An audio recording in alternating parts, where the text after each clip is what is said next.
Aujourd'hui, Iran est en train de rendre Tel Aviv, Jérusalem et bien d'autres régions d'Israël. Nous sommes en train de revivre le cauchemar de la Palestine et du Liban. Ce qu'ils ont fait en Palestine, ce qu'ils ont fait en détruisant la Palestine et une bonne partie de l'Iran, c'est ce qui du Liban, c'est ce qu'aujourd'hui l'Iran fait subir. Je vais vous faire voir certaines images, vous faire écouter. Ils disent Iran s'attaque aux immeubles civils. Mais comment on peut être malhonnête jusqu'à ce point? Quand vous avez assassiné Ayatollah, là, son bâtiment, là, c'est un bâtiment militaire. Vous avez tué des gens. Vous avez tué sa fille avec son petit-fils. Vous avez tué. Mon ami, arrête de m'emmerder là. Tu vas aller demander aux Chinois pourquoi ils ne font pas ça. Ah, tu vas m'énerver, te chasser d'ici. Tu es venu au couteau, mais tu es venu me poser des questions. Je t'ai dit que ces questions-réponses ici. Allez faire ça à ceux qui vous demandent commentaire. Je n'ai pas besoin. Tu m'énerves, je te fous dehors de mon direct. Je t'ai dit de me poser des questions ici. Je t'ai dit que je suis là pour répondre à ta question. Tu n'es pas d'accord avec mon style de travail, tu sors. Alors donc, quand Israël bombarde des écoles, le premier jour du bombardement, près de 200 petites filles, je crois de 8 à 10 ans, envoyées au repos éternel, comme même le disent certaines personnes. Et ça, Israël ne voit pas, hein? Parce que l'Iran frappe. Merci beaucoup, Ousmane. Et l'Iran frappe. On dit non, l'Iran frappe des bâtiments civils. Oh, non, dès que vous êtes. Ceux que vous tuez en Iran, là, ce n'est pas des êtres humains. Quand vous écoutez les Israéliens parler, vous avez envie de vomir, tellement ces bâtards croient qu'ils sont au-dessus du monde. Mais Dieu vous a lâché, Dieu a vomi sur vous dès que vous êtes. Vous n'êtes plus ces enfants chéris de Dieu parce que vous êtes des idolâtres. Vous avez trahi Dieu. Vous avez tué tous les prophètes que Dieu vous a envoyés. Et c'est vous qui croyez que ce combat-là, vous allez le gagner. Donc, qu'est-ce qu'ils ont fait? Ils ont piégé, pas piégé, ils ont suivi le mouvement jusqu'à ce qu'ils se rendent compte, écoutez bien, que Ayatollah, il devait avoir une réunion. Mais qui était au courant de cette réunion-là? C'est cette partie-là que je vais vous faire écouter. Ici, il parle d'abord ici, c'est son dernier message. Ce qu'il dit ici, il parle des martyrs. Il dit il y a 3 types de martyrs. Et il a défini les 3 types de martyrs. Maintenant, il dit ceux qui tuent sans raison. C'est pourquoi je me suis adressé aux terroristes. Et je demande aux terroristes d'aller écouter ce message du guide suprême avant sa mort. Il a fait ça, je crois, le 17 février, si je ne me trompe pas. Il a fait ce discours, je crois, le 17 février. Le 28 février, il a été assassiné avec sa famille et ses collaborateurs. Donc, je demande aux terroristes de bien chercher à savoir qui est leur ennemi. Ce n'est pas nous. Ce n'est pas nous, votre ennemi terroriste dans le Sahel. Ceux qui ont fait ça, ne soyez pas pressés, vous allez voir. Ok, maintenant, j'arrive. Cette partie m'intéresse beaucoup. Ici, on va venir ici, on va ouvrir ça. Maintenant, on va écouter. Sentence in the New York Times report published this morning. Source to people from... Voilà. Et ça, je vais le décrypter pour vous, mais je voudrais faire passer sur l'écran. Je vais ramener ça ici. Voilà, ça, on va écouter ça. Source to people familiar with the operation, confirmed by the CIA, described in detail by 2 Israelis briefed directly on the strike, that explains more about how Khamenei died than any satellite image, a bomb damage assessment, or an official military press release. The sentence is this. Intelligence showed that Khamenei would be at that meeting, according to one of them, and the strike was timed accordingly. Read that again. Donc, le renseignement américain, la CIA, ils étaient en contact avec quelqu'un. C'est là, il dit, mais qui a Qui a trahi Khomeini? Ça, c'est un autre débat que les Iraniens vont devoir gérer. Qui l'a trahi? Qui savait qu'il devait... Parce que c'était une réunion, secrète. Seules quelques rares personnes étaient informées. C'est vrai qu'il était prêt, il a dit, je suis prêt à mourir. Il aurait pu aller dans le bunker. Mais pourquoi il n'est pas allé dans le bunker? Parce qu'il croit, et il a toujours dit, si c'est vous qui voulez me tuer, alhamdulillah, que je meure par vos mains. C'est ce qu'il a dit. Mais cela ne voulait pas dire qu'il allait mettre sa femme, sa fille, il peut accepter lui sa propre mort, mais pas comme ça. Donc quelqu'un a trahi. Quelqu'un a trahi. Parce que c'était une réunion hautement, d'abord, secrète, et c'était une réunion vraiment qui allait pour prendre les dernières décisions. Et ils ont fait remonter l'information tout de suite. Et rappelle, les mêmes informations tout de suite, les Américains ont travaillé là-dessus. Il y a longtemps, les Américains voulaient frapper la résidence d'Ayatollah. Il y a longtemps, ils le traquaient. Mais ils n'avaient pas de moyen de savoir à quel moment. Et quand ils ont eu cette information à la dernière minute, qu'il allait avoir une rencontre tout de suite, ils ont lancé cette attaque conjointe et coordonnée entre les forces américaines et israéliennes. Et ça, c'est une planification d'un assassinat. Pourquoi les gens ont été choqués? Même si les Européens veulent soutenir les Américains. Mais attendez, je m'arrête là un peu. Est-ce que c'est ce que Poutine a fait? Est-ce que Poutine aurait pu faire ça avec Zelensky? Poutine aurait pu bombarder le palais. Mais voilà les gens qui nous font la morale sur la démocratie. Voilà des gens qui nous font la morale sur la façon de gérer l'État. Le plus grand criminel au monde, c'est celui-là même qui veut imposer sa vision au reste du monde, les États-Unis. Il pouvait s'attaquer aux forces militaires iraniennes. C'est leur droit. Mais bombarder une résidence, c'est la lâcheté. Ils sont plus que des terroristes. C'est la lâcheté qui ne dit pas son nom. Est-ce que, honnêtement, vous pensez que ça en valait la peine? Si vous êtes fort, vous êtes puissant, est-ce que vous avez besoin de tuer un civil qui n'avait pas d'armes? Ça, c'est un crime contre l'humanité. C'est un crime contre l'humanité.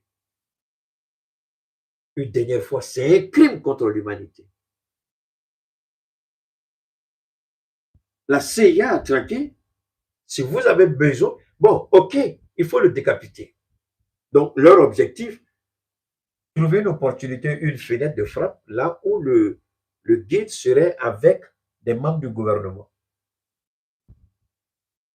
Pour eux, c'est eux qui sont les meilleurs au monde. C'est eux qui ont les meilleures institutions. Les autres, là, c'est blablabla, c'est n'importe quoi. Mais voilà qu'ils ont tué et pendant qu'on n'avait même pas encore enlevé le corps du guide des débris de sa maison, les missiles ont commencé à pleuvoir dans tous les sens. Avant même que la télévision d'État ne confirme l'assassinat du guide, les missiles pleuvaient. Après avoir annoncé la mort du guide, les missiles ont continué. Jusqu'à ce qu'aujourd'hui, on sorte l'arme ultime contre la résidence de Benjamin Netanyahu, son bunker. Ils ont frappé en profondeur. Pour le moment, c'est une confusion. Il y en a qui disent que peut-être qu'il a échappé, il y en a qui disent peut-être qu'il était dedans. Mais depuis cette frappe, c'est des vieilles images qu'on montre, mais on ne montre pas encore Benjamin Netanyahu. Ce sont des vieilles images qu'on montre. Est-ce qu'il était là-bas? Je ne sais pas. Est-ce qu'il a été tué? Je ne sais pas. Mais alors, il y a quelque chose qui perturbe un peu le monde. Ils se disent, comment l'Iran a cette capacité, de frapper des bases militaires américaines dont on nous a vanté le système d'interception, le système Comment vous appelez? Enfin, donnez le nom que vous voulez, je vous en prie. Je suis tellement pressé, il y a tellement d'informations à donner. Les gens sont étonnés. Attends, j'ai dit, tu vas me protéger. J'ai dit, d'accord. Ma maison est à côté de ta maison. Et puis, première situation, là, ta maison est rasée. Est-ce que moi-même, là, j'ai un cœur encore de dire, je vais mettre ma confiance en toi, non? L'Amérique, j'ai dit au début, je le répète encore, le flatteur vit aux dépens de celui qu'il croit. L'Amérique a vanté sa supériorité militaire à tous les niveaux. Mais regardez aujourd'hui comment les bases militaires américaines ont été laminées par les missiles hypersoniques, les missiles balistiques iraniens. De l'Iran, on va frapper des installations qui ont coûté des milliards aux contribuables américains. En plus de ça, puisque ce n'est pas tout, le porte-avions Abraham Lincoln, SS Abraham Lincoln, a été visé par 4 missiles balistiques. Maintenant, ils nous disent qu'ils ont intercepté les missiles. Et après, on nous dit que, comment vous dire ça? Après, on nous dit, merci beaucoup, Mr. Sin, c'est ça? 2432, merci beaucoup. Alors, on nous dit qu'il y a eu 3 Américains tués et 5 autres sérieusement blessés. Mais on ne dit pas où ils ont été tués, où ils ont été blessés, dans quelles circonstances. Est-ce que c'est le missile qui a touché le porte-avions? Où ils ont été tués? Maintenant, nos frères qui aiment Dubaï, nos frères qui aiment Dubaï, Dubaï, il y a des drones qui sont allés rendre visite à Dubaï, l'aéroport de Dubaï, des hôtels. Les gens se disent, mais pourquoi l'aéroport et les hôtels? Parce qu'il y avait des parents de militaires qui étaient à l'aéroport. Parce qu'il y avait des militaires qui avaient quitté la base pour aller loger dans les hôtels. De la manière dont ils ont des espions sur le terrain en Iran, nous aussi, nous avons des espions partout. Donc, on a traqué les militaires qui étaient dans ces hôtels. Voilà pourquoi le drone a frappé l'hôtel. Ce n'était pas fait comme ça. Ce n'était pas par un coup de tête. Les militaires étaient logés là-bas. On leur a dit de quitter la base. Ceux qui ont pu quitter la base, ils se sont logés là-bas. C'est pourquoi ils ont frappé l'hôtel. Aujourd'hui, ils font tout pour cacher la réalité des dégâts. Et quand l'Arabie Saoudite dit non, ce n'est pas à partir de chez nous, vous allez attaquer l'Iran, mais c'est un double jeu. Le renseignement iranien a prouvé que l'Arabie Saoudite, le prince Ben Salman, jouait un double jeu. C'est-à-dire, il fait une déclaration officielle, mais en sous-main, il pousse les Américains. Et d'ailleurs, beaucoup disent qu'il a sa main dans cette attaque. Beaucoup de renseignements disent que le prince Ben Salman a sa responsabilité dedans. Donc, il dit, vous voulez attaquer, attaquez. Ce n'est pas façon de me vanter. Je sais que l'Iran va prendre des coups si tous les pays du Golfe veulent attaquer l'Iran. L'Iran va prendre un coup, mais ce sera la fin de ces pays-là. Parce que l'Iran va attaquer tous les champs pétroliers qui fait ou qui font leur fierté, qui font leur puissance économique. L'Iran va frapper les gratte-ciel, l'Iran va frapper les champs pétroliers, l'Iran va frapper là où ça fait mal. Elle a déjà subi comment on appelle ça, des sanctions. Donc, elle est partie des euros, elle peut toujours repartir des euros. Mais vous allez faire comment? Les gens vont vous fuir. Parce que les gens vont à Dubaï parce qu'il y a la sécurité, ils vont en Arabie Saoudite parce qu'il y a la sécurité, ils vont au Qatar, au Koweït parce qu'on pense que c'est sécurisé. Mais si l'Iran peut les frapper à partir d'une position, est-ce que les gens vont aller là-bas? Est-ce que les investisseurs vont aller là-bas? C'est toute cette logique que l'Iran n'a pas travaillé comme ça dans le vide. Et les frappes iraniennes ne sont pas des frappes émotionnelles. Ce sont des frappes que le renseignement chinois, russe et iranien, c'est des cibles qu'ils ont identifiées ensemble. Parce que ce qui a frappé les Américains, c'est comment l'Iran a pu envoyer avec précision ces missiles, ces drones, en même temps sur la plupart de toutes les bases américaines et en même temps en Israël. Un pays qui est sous sanction, comment le pays a réussi à faire ça? Et c'est ça. Aujourd'hui, même ceux qui croient qu'ils voulaient se taire pour regarder, ben aujourd'hui, ils sont dans... Maintenant, les gens, ils peuvent mentir. Les Américains peuvent sortir.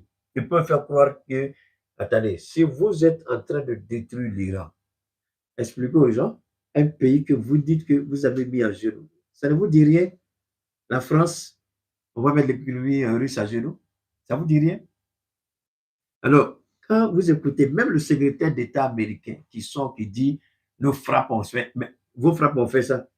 Alors que l'Iran dit je n'ai pas encore sorti ma dernière carte. Les missiles que j'utilise, ce sont les vieux missiles. L'Iran n'a pas encore utilisé les missiles fournis par la Russie, par la Corée du Nord, encore moins par la Chine. La Russie et la Chine ne fait qu'utiliser d'abord ses drones et ses propres missiles, quelques rares fois Fatah 2, quelques rares fois les missiles hypersoniques, pas tout le temps. Et vous prétendez que vous avez, c'est-à-dire que l'Iran a fait quelque chose que j'avais euh, essayé d'imaginer. Je dis un pays sanctionné. Est-ce que ce pays-là serait fou pour exposer sa puissance militaire au dehors? Parce qu'en cas de cas, tout de suite, il sait qu'ils vont bombarder sa puissance militaire.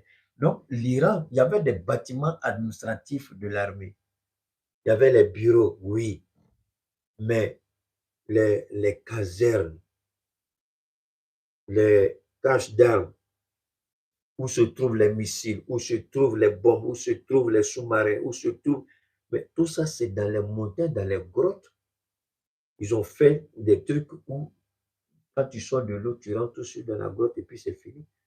L'Iran n'est pas bête pour aller exposer ses armes. Vous avez vu ce que l'Ukraine a fait avec quelques vieux avions russes qui étaient exposés au dehors. Là, ils envoyaient les drones. Et vous avez vu comment la récupération de la presse occidentale, ils ont pollué l'aviation russe, blablabla. Vous avez... Alors, est-ce que l'Iran est fou pour exposer ses armes stratégiques au dehors, sachant bien qu'ils vont les frapper?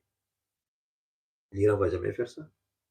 Donc, l'Iran a mis ses armes dans les endroits sécurisés. Et ces armes sortent. Et c'est l'ensemble du territoire. Il n'y a pas un... Attendez. Ils ont fait 900 frappes. Vous avez bien entendu. À peu près 1000 frappes. Israël et États-Unis combinés. Sur plus de 500 sites. Mais comment vous avez fait plus de 1000 frappes sur plus de 500 sites et l'Iran a encore la capacité, jusqu'à aujourd'hui, à bombarder le quartier général des forces armées israéliennes, le bureau et la résidence de Benjamin. Alors, comment l'Iran arrive à faire tout ça? Si réellement vos 500 sites ciblés à partir de vos 1000 frappes, ils n'ont qu'à nous expliquer. Donc, Trump est sous le feu des critiques. Et ils sortent, ils pondent des discours. Moi, pour être honnête avec vous, je n'écoute même plus ce que Trump dit. Tellement il est, comme on dit en anglais, is disgusting, mais I don't want to see. C'est-à-dire qu'il m'énerve à tel point que c'est dégoûtant même de l'écouter. Je le dis, c'est dégoûtant d'écouter Trump. Parce que la pudeur au moins amène les gens à dire la vérité. Mais vous voyez le monsieur, il ment en plein visage et puis il s'en fiche. Mais c'est comme ça qu'il est devenu riche. C'est comme ça qu'il a sa fortune, la manipulation et le mensonge. Et c'est ce qui le rattrape. Et il continue de faire ça en politique. Maintenant, le problème, c'est quoi? Ils ne sont plus en mesure de gagner cette guerre par les frappes. La guerre, au départ, je vais vous faire écouter ça aussi, c'est important. Écoutez ça d'abord et puis je vais vous faire écouter. La stratégie de la guerre, c'était... Not that American satellites tracked his location. Not that signals intelligence intercepted his communications. Not that artificial intelligence systems analyzed his movement patterns and predicted his location. Intelligence showed he would be at that meeting. Okay. And the strike was timed accordingly. That is the specific operational language of a human source, a person, someone in that meeting, or someone who knew about that meeting, who transmitted to the CIA the single piece of information that... Okay. Il dit ici l'information que les journalistes ont eue de la part de la CIA. La CIA n'a pas dit que nous avons eu des informations à travers nos satellites. La CIA, la manière dont la CIA a dit qu'elle a eu l'information que le guide serait dans une réunion secrète spécifique avec certaines personnes, que la façon dont l'information a été obtenue ne peut être que d'une source humaine qui était sur place. C'est ce qu'il explique. Donc, ce qui fait que tout de suite, ils ont donné le feu vert au centre de commandement qui a retransmis l'information à travers le Conseil de défense de Trump à la Maison-Blanche. Et puis, tout de suite, Israël et les États-Unis ont coordonné, ils ont frappé. Parce que, vraisemblablement, ils ont fait la rupture du jeûne ensemble. Le guide et ses visiteurs d'un soir. C'est pourquoi sa fille était là-bas, avec son petit-fils, son épouse. Donc, ils ont fait la rupture du jeûne. Je crois qu'ils ont fait la prière, la prière qu'on fait juste après la rupture, avant la grande prière. Je crois que, et puis, ils ont attendu après la grande prière pour avoir, parce que vous ne pouvez pas faire ces genre de réunions entre deux prières. Donc, ils ont fait la première prière, 1, 2, 3 rakats, et puis la grande prière, d'accord? Puis ensuite, ils ont commencé leur réunion. Et c'est à cette heure précise, je crois que c'était une histoire de 1h ou 2h du matin, puis ils ont frappé. Alors, la question qu'on se pose, qui a trahi? Est-ce que c'est quelqu'un qui a trahi? Bien malin celui qui peut répondre à cette question, mais ça peut être des éléments du Mossad ou du renseignement américain qui étaient sur le terrain. Puisque la CIA travaille comment? Même ici, il y a des agents de la CIA au Mali, mais ce n'est pas des Américains. Ils peuvent recruter des Maliens, les former, et puis qui travaillent pour eux. C'est ce que fait la CIA. Donc la CIA, certainement, a recruté des Iraniens, puisqu'on a attrapé beaucoup de traites, rappelez-vous. Mais il y avait certains encore qui étaient encore là. Donc, ils avaient besoin d'une fenêtre ouverte, une petite fenêtre pour frapper. Et la deuxième question que les gens se sont posées comme chose, ils disent, mais la Chine avait prévenu. La Chine avait donné la position. La Chine avait même donné la géolocalisation. La Chine avait donné la trajectoire même des F-35. La Chine avait donné toutes les informations en temps réel. Et ce qui gêne un peu, mais comment l'Iran n'a pas vu venir et pourquoi les sirènes, comment les systèmes de défense n'ont pas réagi? Ouais, c'est à peu près les mêmes questions qu'on pourrait se poser par rapport à Maduro. Voilà, donc les gens se disent que dans tous les cas, en Iran, vous savez, cela me permet de dire aux Ivoiriens, je sais que vous êtes là, vous voyez, quand un idiot prétend à un idiot de président Ouattara, il dit moi, ça dit qu'après lui, là, il n'y a pas de, il y a pas de, la Constitution qui, logiquement, a résolu la question de la continuité constitutionnelle, administrative. Mais vu que c'est un assassin criminel, un terroriste, un homme qui n'a... j'allais oublier, tenez vraiment, je remercie Dieu. Tenez vraiment, Dieu m'a montré encore. Vous savez, quand vous dormez et vous priez, moi, quand c'est curieux chez moi, je vous le dis, sans me vanter. Avant de me coucher, je prie. Et même quand je me réveille juste quelques secondes, le temps de repartir dormir, je prie.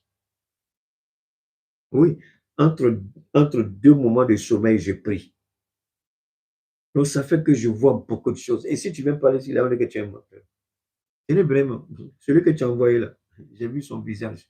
Pas contre moi, hein, les gens que tu as envoyés ici, j'ai vu leur visage. Je crois qu'ils sont 3. Mais ils sont en complicité. Il y a un Malien que je ne connais pas qui est en complicité avec eux. Je t'ai dit, c'est leur cadavre là qu'on met. Et là encore, si on a pitié d'eux, sinon ils vont disparaître, on ne saura même pas comment ils sont. Donc, et puisqu'ils m'écoutent, ils savent très bien de quoi je parle. Ce n'est pas mon temps aujourd'hui. Je voulais te dire qu'on est au courant. Le jour où je les vois là, je vais les indexer. Et puis je vais appeler qui de droit. Je les connais. Je les ai identifiés. Je ne suis pas pressé. Et l'idiot des Maliens qui travaillent avec eux, là, il va regretter le jour où il est né. Alors donc, je continue. Voilà les gens qui tuent, qui planifient l'assassinat. Ce n'était pas une guerre. Le fait d'avoir déployé toute cette puissance militaire, l'objectif était d'assassiner un homme, décapiter un régime, dans l'espoir de voir ce régime tomber. En Côte d'Ivoire, Ouattara meurt aujourd'hui, il y aura une crise de succession. Parce que son fils adultérin va penser qu'il est légitimement en droit de prendre la place de son papa. Et le vice-président dont la Constitution reconnaît, il va faire comme au Tchad. Il va dire, moi je ne peux pas, je préfère démissionner, donner le pouvoir à Ténébrahima. Si Ouattara meurt aujourd'hui en Côte d'Ivoire, c'est le scénario du Tchad, vous allez voir. Au lieu que ce soit le vice-président, il va dire, je ne peux pas. Et les gens, ils ont joué avec cette puissance de l'Iran. La capacité de dire, si un tombe, on continue. Parce que la cause est beaucoup plus grande. La cause est beaucoup plus noble qu'une seule personne. Et bien vrai qu'il soit le guide suprême de l'Iran, mais il s'est dit, l'Iran est plus important que moi. Et quand il a vu que les gens fantasmaient sur sa mort, et puisque lui-même, il savait qu'il était malade, ça, je ne savais pas aussi, c'est après que j'ai parlé des indiscrétions, ils ont dit qu'il était à un stade très avancé du cancer, je ne sais pas quel genre de cancer il avait. Donc, il a demandé que non seulement son remplaçant soit trouvé, il a obligé le comité de sages là, qui choisit, il les a mis dans la salle et dit rentrer et puis discuter. Trouver jusqu'à la troisième, quatrième personne. Si celui qui me remplace aujourd'hui, s'il tombe là, tout ce qu'il faut que quelqu'un d'autre vienne. Si celui qui vient sur le site tombe là, il faut que. Et puis ils ont trouvé tout cela. Ils ont mis tout ça en place. Donc, lui, il est mort.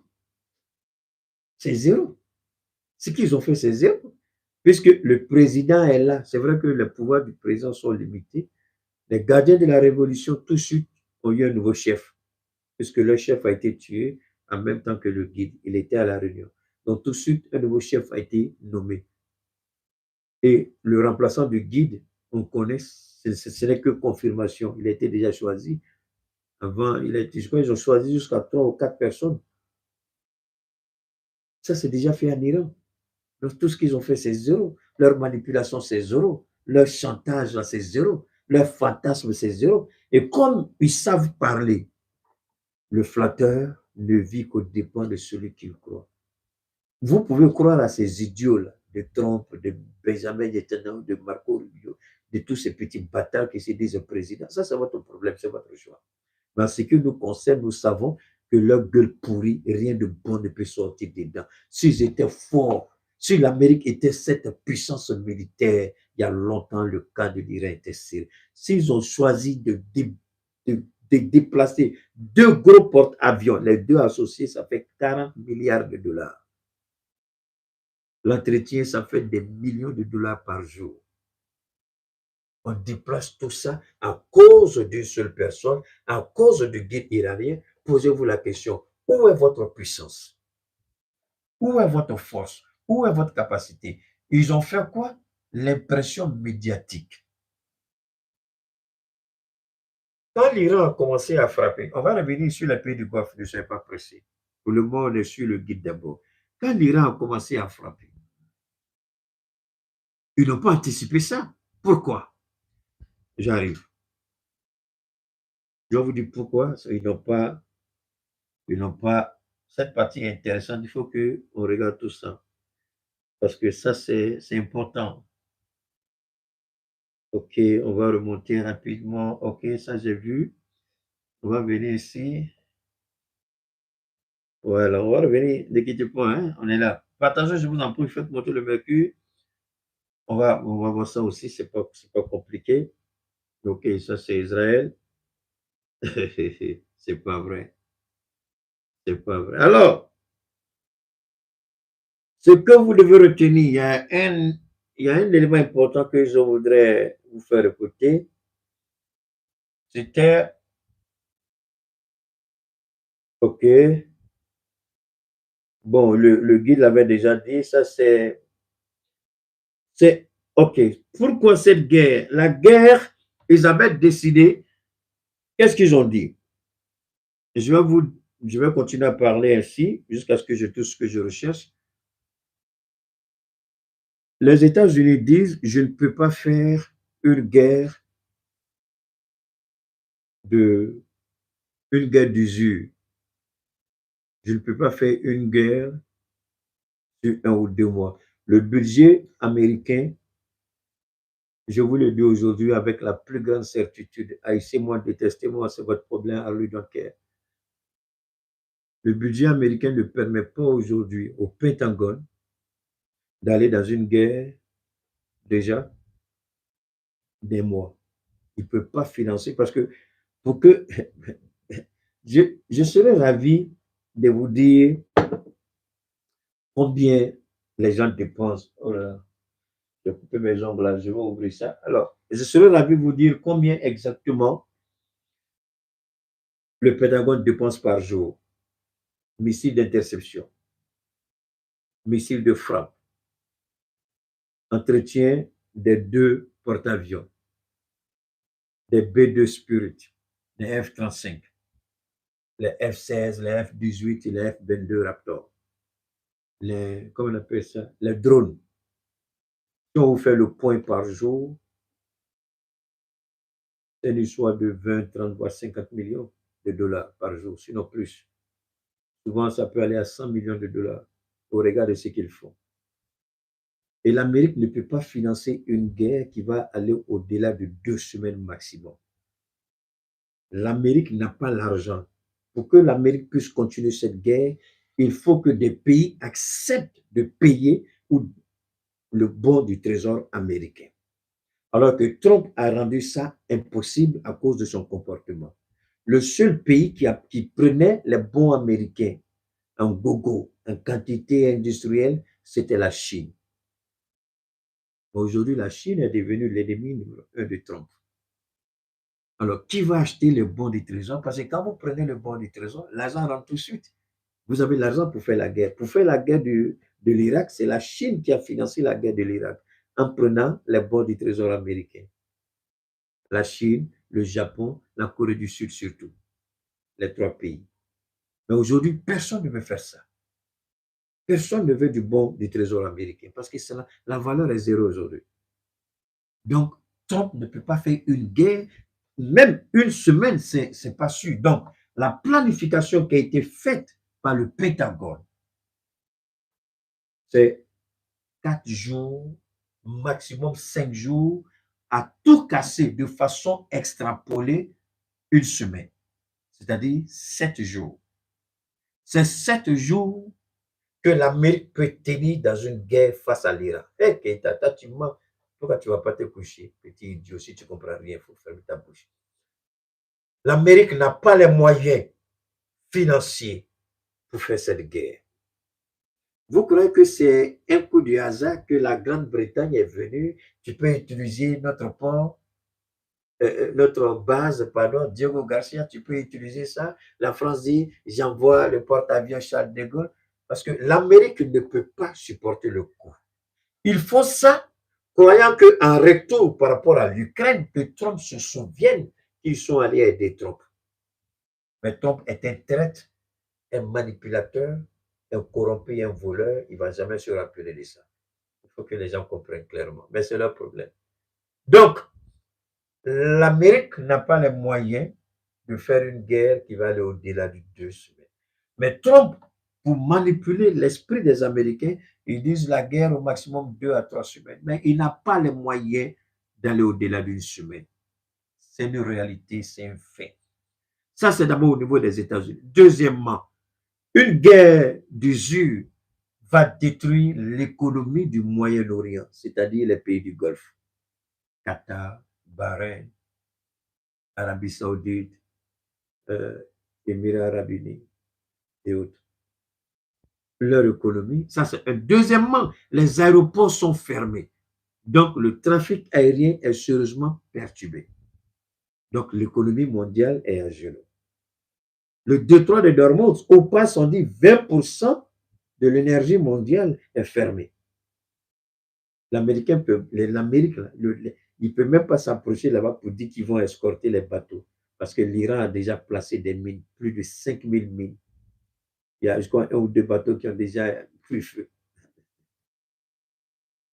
Il ne peut pas s'approcher de là-bas. Alors, donc, vous voyez, l'Iran peut être frappé, c'est vrai, mais l'Iran tient quelque chose dans la main.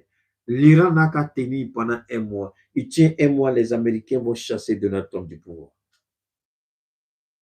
Et Trump, comme je vous ai dit, il n'a pas honte. S'il voit que ça ne va pas, il va décider de faire cesser le feu unilatéral. Il va replier, il va demander à ces bateaux-là de rentrer. Ils vont rentrer parce qu'ils ne pourront pas tenir. Et nous, au sein de l'AES, l'Iran est en train de nous enseigner une leçon. La détermination, l'engagement, l'endurance, la résilience, la détermination. On nous insulte, on nous attaque, c'est de bonne guerre, ils ont le droit. Mais aujourd'hui, quand vous regardez l'Iran, vous êtes admiratif. C'est vrai, la survie d'un État comme l'Iran, il y a des coûts, il y a des sacrifices. Ça, il ne faut pas se blaguer. Il y a des coûts. Où l'Iran accepte d'être la marionnette. Un autre exemple que je vous donne facilement. Pourquoi depuis, après l'intervention américaine en Irak, pourquoi l'Irak n'est plus menacé ni par l'Amérique, ni par l'Angleterre ou d'autres pays, encore moins Israël? Parce que Israël, en Irak, ils ont leur volonté. Pourquoi en Syrie, les bombes se sont tuées? Parce qu'ils ont mis une marionnette là-bas, un ancien terroriste, qu'ils manipulent à leur guise. Pourquoi à Dubaï, au Qatar, Bahreïn, Arabie Saoudite, Koweït et autres, pourquoi il n'y a jamais de problème? Parce que les Américains ont leur compte là-bas. Tant qu'ils ont leur compte avec toi, tu n'as aucun problème avec eux. Mais quand tu veux affirmer ta souveraineté, ta liberté, ton indépendance, ils disent non. C'est Israël aujourd'hui qui pousse les États-Unis à commettre ce crime. Il y a des images, j'espère qu'ils ne vont pas me sanctionner à cause de ça. Je vais vous montrer quelques images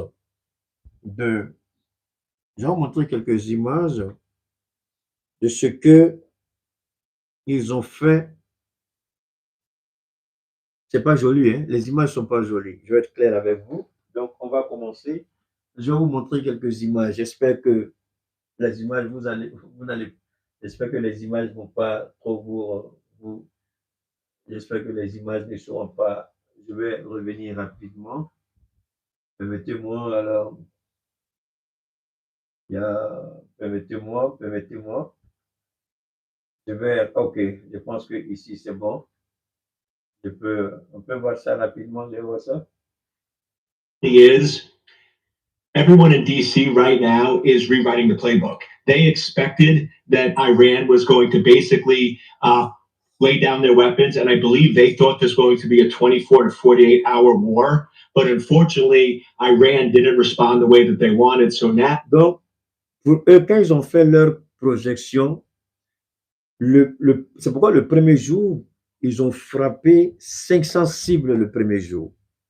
L'objectif, décapiter le gouvernement et frapper les sites stratégiques. Mais si vous connaissez l'esprit du guide iranien qui est habité par l'esprit de sagesse, et je remercie Dieu de l'avoir suffisamment éclairé, tout ce qui est comme arme stratégique, arme de défense, rien n'est visible à l'œil nu. Rien n'est exposé au dehors. Ce que vous voyez, ce sont des bâtiments que vous pouvez frapper. Vous contenter et faire croire que vous avez gagné, mais vous n'avez rien gagné. La vraie puissance se trouve dans le sous-sol iranien. Iran, la superficie de l'Iran, c'est un tunnel à tous les niveaux. L'Iran est un pays avec des tunnels et tout est connecté à un centre de commandement qui se trouve à Téhéran. Et personne au monde, à l'exception de quelques rares personnes, qui connaissent l'étendue de cette grandeur. Tout à l'heure, avant de commencer, je suis tombé sur un élément et puis je regardais, je riais. Il y a des endroits, ils ont tellement travaillé sur les montagnes. Quand ils doivent envoyer des missiles ou des trucs, la montagne s'ouvre, les missiles partent, puis la montagne se refait. Et puis vous allez revenir, vous allez chercher l'entrée, vous n'allez pas trouver. Ils ont travaillé sur le don de la nature.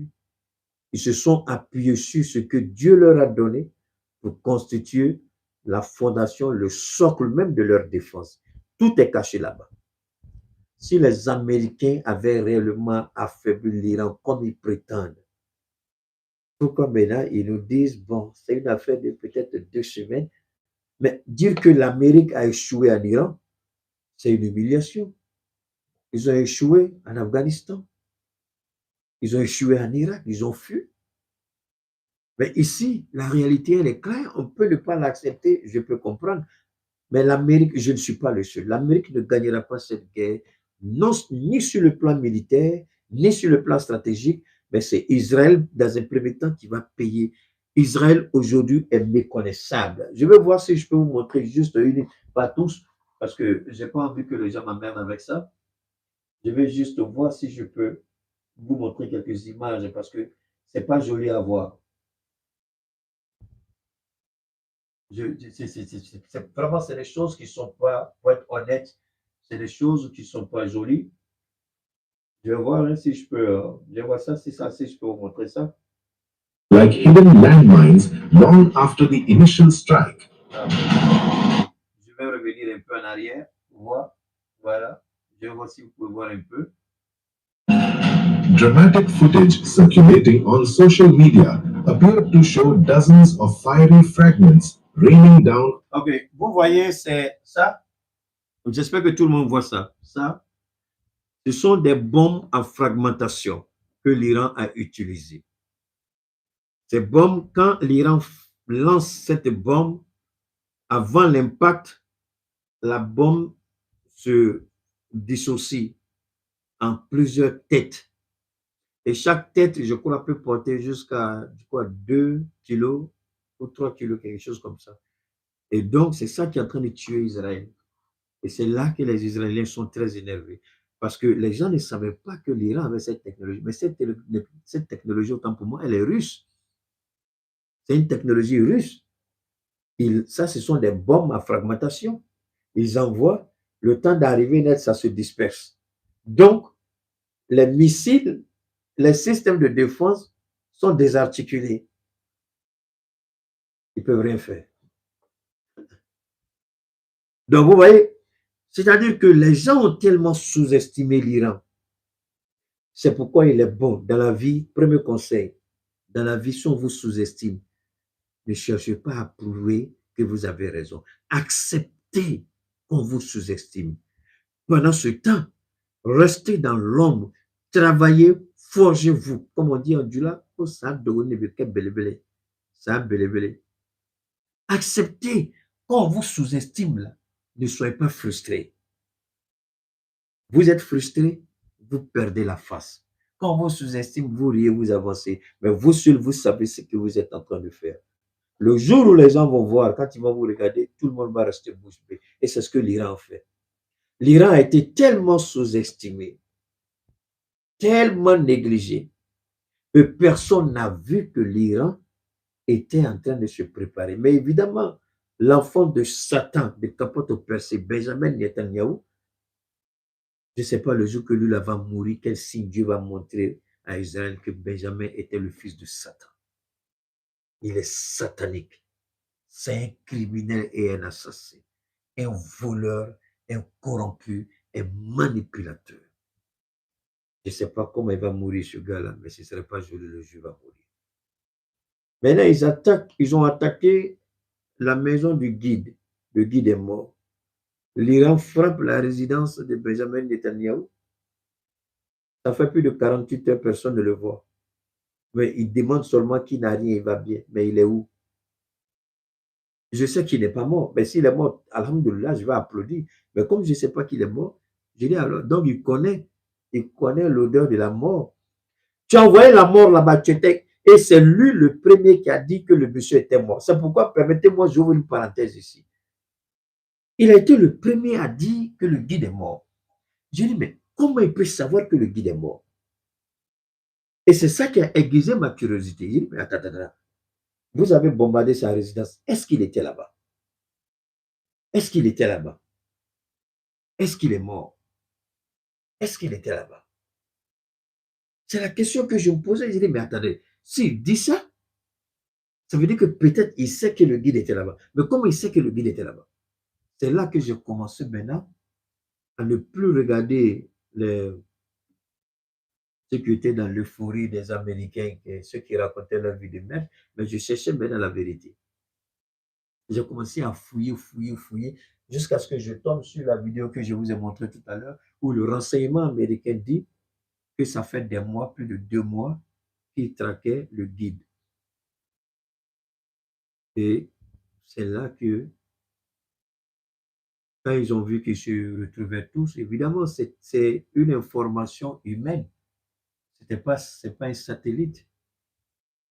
C'est quelqu'un qui était sur place, qui a donné l'information. Vous dites qu'ils sont tous là-bas. Donc lui, il a invité ses collaborateurs à venir rompre le jeûne et puis discuter de l'avenir du pays. Et ça a été leur dernier repas qu'ils ont partagé, la dernière prière qu'ils ont faite ensemble. Et une bombe les a envoyés au repos éternel. Nous prions Dieu que leur âme retrouve la paix avec Dieu. Mais si Benjamin Netanyahu a fait ça, il croit qu'on n'a pas les mêmes moyens de le traquer, savoir où il est en Israël. Mais quand tu t'abaisses, en Côte d'Ivoire, j'adorais cette expression. Hein? Nous sommes dans le mois de jeûne, donc fermez vos oreilles. On dit, mais quand tu t'abaisses et puis tu dis, oh, madame, je vois, mais quelqu'un aussi voit pour toi parce que tu t'as baissé. C'est la même chose, Benjamin. De toute façon, tu as fait là. Ce qui arrive à Marc Lacrobe et Marc Loclo arrive aussi à Paul Loclo et Claire. Ça, c'est le retour du bâton. Ça, c'est le retour du karma. Maintenant, il est traqué. Il y a la fatwa qui a été lancée. Il est traqué. Et Trump doit faire attention. Il reste aux États-Unis. Il sort hors des États-Unis. Il devient une cible prioritaire. Et l'Iran, aujourd'hui, il dit qu'il n'y a plus de ligne rouge. L'Iran est prêt à frapper partout où il faut pour faire respecter ses droits. Et l'Iran a dit que c'est la dernière guerre qu'elle va mener. Donc, elle a pris le temps de préparer cette guerre. Elle dit parce qu'après cette guerre, soit on va nous laisser tranquilles, soit nous on disparaît de la carte. Donc, vous comprenez un peu l'engagement et la détermination du pays. Soit après cette guerre, on nous laisse tranquilles, soit après cette guerre, l'Iran n'existe plus. Voilà l'objectif qui anime. Donc, quand eux parlent de ces idées, on n'est pas prêt à écouter. Et l'Iran dit, on n'a même pas encore commencé à toucher nos armes stratégiques. Ce sont les anciens stocks qu'on est en train d'épuiser. Les stocks qu'on avait préparés pendant la guerre de 12 jours, c'est ça qu'on est en train d'épuiser. On n'a même pas encore touché les vraies armes que nous avons. Et voilà. Et Trump dit, mais effectivement, l'information remonte et Trump dit, mais attendez, les bombardements qu'on fait là, c'est pourquoi alors? On met la vie de nos pilotes en risque, mais ils frappent là, c'est quoi? On dit, le président, c'est dans le vide que vous frappez. Donc, on dit non, c'est le président. Donc, bon, je ne sais pas trop qui est responsable de ce qu'il a fait, je ne sais pas trop, mais peut-être qu'avec le temps, on saura réellement, Jean-Luc, on saura certainement qui a l'origine, quoi. Je ne sais pas trop ce qui s'est. Mais dans tous les cas, le guide, à 80, je crois qu'il avait 86 ans ou 82 ans, pardon. Donc, je pense qu'à 82 ans, le guide a suffisamment fait, il a suffisamment donné au pays. Il a été là pendant 37 ans de sa vie, il était à la tête. Il a fait beaucoup. Il a fait la prison, il a échappé à des attentats. Vous voyez, je crois que c'est la main droite là. La main droite, je crois, qui est chose qui n'est pas une main normale. Hein? C'est la main gauche qui est un peu chose. Donc, il a échappé à des attentats. Il a beaucoup fait pour le pays. Et il a formé son fils. Je crois que son successeur dirait d'être son fils qu'on a présenté. Et les gens doivent le confirmer peut-être demain ou après-demain, si je ne m'abuse. Voilà. Donc, ce qu'il faut retenir en un mot par rapport à l'assassinat du guide, moi, je reste attentif. Si j'ai une information qui est crédible, je vais vous donner l'information. Ne vous en faites pas. Hein? Et il peut y avoir beaucoup de spéculations, mais tout le monde sait qu'il y a eu la trahison parce que les Américains eux-mêmes viennent de se piéger. Parce que quand on analyse le mémo de la CIA, quand on regarde, la CIA dit, on savait qu'il est là, mais la manière dont la formulation a été faite, tout de suite, les gens ont dit, mais attention, c'est une formulation qui est claire. Ça veut dire que c'est un homme. Il avait 86 ans. Ok, merci. Donc, l'information venait d'un homme. 86 ans. Ok, merci les gars. Donc, l'information n'est pas venue du satellite ou des satellites. Mais l'information est venue d'un homme. Ça veut dire que quelqu'un était sur le terrain. Quelqu'un connaissait l'agenda du guide. Qui l'a trahi? C'est ça la question. Puisque les déplacements étaient restreints, les rencontres étaient vraiment très secrètes. Comment ils ont su? Mais moi, je pense que le guide, il savait qu'il allait mourir. Ça, c'est un. Et le guide aussi, il s'est dit qu'il est temps que certainement il passe la main. Mais comme dans la pratique là-bas, c'est comme le roi, à moins que le roi abdique, sinon quand tu es, même peu importe le roi, il est là, il est toujours le roi. C'est la même chose. Peut-être qu'il aurait pu abdiquer et puis laisser son fils ou quelqu'un d'autre. Mais bon, ben, il savait aussi que il serait l'agneau sacrificiel. Il le savait très bien. Puisqu'il était visé. Il savait très bien qu'il allait être l'agneau sacrificiel. C'est pourquoi il a dit à ma mort, voilà ce qu'il faut faire. Il avait donné les directives, c'était clair. Il savait que ces jours étaient comptés. Voilà, pour moi, à ce niveau-là, moi, je ne m'emmène pas trop. Je dis, bon, mais c'est que sur le traître ou le coupable il sera identifié, arrêté, exécuté, c'est tout. Mais d'ici là, que va-t-il se passer? Benjamin Netanyahu ne pourra plus sortir la tête au dehors. Parce que s'il n'est pas mort, il doit être blessé. S'il n'est pas blessé, c'est que c'est un lâche. Tu envoies des bombes pour tuer des enfants. Tu envoies des bombes pour détruire la Palestine. Tu envoies des bombes pour détruire le Liban. Maintenant, on t'envoie une seule bombe et c'est vous qui avez la gueule pourrie là pour nous dire c'est pas normal. Over Israel during a fresh Iranian ballistic missile barrage. The glowing streaks, nearly 24 visible in some videos, raised fears that cluster submunitions have been deployed mid-air. While it has not been confirmed whether the falling objects were cluster bomblets or debris from intercepted missiles, the Israeli military has previously acknowledged that Iran has fired ballistic missiles equipped with cluster warheads. According to the Israel Defense Forces, such a missile's warhead splits open while descending at an altitude of roughly 7 kilometers, scattering around 20 smaller explosive submunitions. Qui vous a dit d'aller provoquer l'Iran alors? On vous a pas dit d'aller provoquer l'Iran? C'est vous qui êtes allé provoquer l'Iran? C'est vous qui avez attaqué l'Iran? C'est vous. Mais attends, pendant que le guide était en train de parler, désarmé, il n'avait rien, assis chez lui à la maison, préparé à la défense de son pays avec ses collaborateurs, vous avez largué des bombes pour le tuer. Et maintenant, vous vous plaignez que l'Iran vous rende la vie impossible, mais il fallait s'attendre. Parce qu'en fait, les gens ont dit que l'Iran, et ça j'écoutais enfin, beaucoup d'analystes, aussi bien les Français, la gueule qui sent la merde, et puis certains idiots américains, tout le monde disait l'Iran est weak. En anglais, weak, ça veut dire faible. L'Iran est weak, l'Iran est weak, l'Iran est faible, l'Iran est faible, l'Iran est fini. Donc, comment un pays qui est faible, vous envoyez 2 porte-avions? Non, répondez-moi. Un pays qui est faible, vous envoyez 2 porte-avions. Si l'Iran est aussi faible que ça, 2 F-16, 2 F-35 ou même 2 B-2 Spirit auraient suffi pour régler le compte de l'Iran. Mais pourquoi vous envoyez 2 porte-avions avec plus de 200 avions? En plus, Israël est dedans. En plus, vous utilisez d'autres intelligences. Vous impliquez d'autres pays indirectement. Est-ce que l'Iran était réellement ce qu'il prétendait que l'Iran était faible?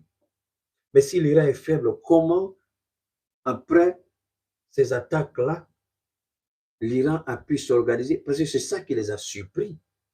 En fait, la grande gueule de Trump, c'était envoyer le maximum de puissance de feu. Le traumatisme serait à tel point que l'Iran n'allait rien comprendre. Ils vont se dire, si on tue le guide, tout de suite, le choc émotionnel et psychologique va les déstabiliser. Ils ne feront rien. Voilà comment. C'est-à-dire, ils réfléchissent Non, c'est pas comme ça que je voulais formuler en fait. Ils veulent que nous, on réfléchisse comme eux. Parce que eux, tout de suite, ils seront déstabilisés émotionnellement et psychologiquement. Donc pour eux, ça devait être la même chose avec l'Iran. L'Iran devait, on tue le guide et puis on envoie 900 frappes sur 500 sites. Logiquement, quel pays aurait pu surmonter ça?